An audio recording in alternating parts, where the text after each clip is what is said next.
तमिळनाडूच्या राजकारणात ऐतिहासिक घडामोड घडली असून टीव्हीके प्रमुख सी जोसेफ विजय यांनी मुख्यमंत्री पदाची शपथ घेत राज्याच्या सत्तेची सूत्रे हाती घेतली आहेत. शपथविधीनंतर केलेल्या पहिल्याच भाषणात विजय यांनी आपल्या सरकारची दिशा स्पष्ट करत माझ्याशिवाय सरकारमध्ये दुसरे कोणतेही पॉवर सेंटर असणार नाही असा ठाम संदेश दिला.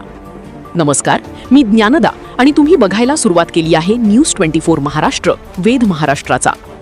जनतेचे आभार मानताना मुख्यमंत्री विजय म्हणाले की राजकारणात येण्यासाठी जनतेनेच मला प्रोत्साहन दिले.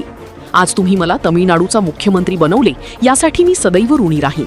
त्यांनी स्वतःला सामान्य माणूस संबोधत मी कोणत्याही राजघराण्यातून आलेलो नाही, तुमच्यातलाच एक सदस्य म्हणून तुमच्यासमोर उभा आहे असेही सांगितले.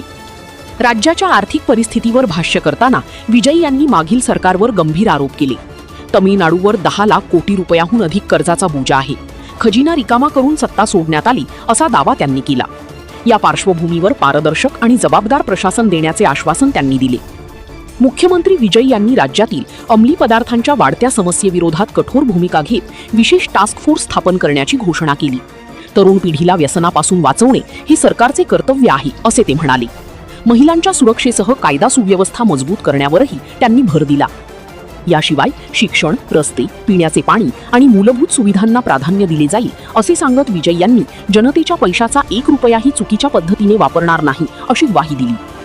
जनतेसाठी श्वेतपत्रिका जारी करण्याची घोषणाही त्यांनी केली. माझे सरकार पूर्णपणे पारदर्शक असेल, कोणतीही बैठक किंवा निर्णय गुप्तपणे घेतला जाणार नाही असे विजय यांनी स्पष्ट केले. सामान्य नागरिकांना दिलासा देण्यासाठी त्यांनी 200 युनिटपर्यंत मोफत वीज देण्याची मोठी घोषणा केली. भ्रष्टाचाराला शून्य सहनशीलता राहील असेही त्यांनी ठामपणे सांगितले.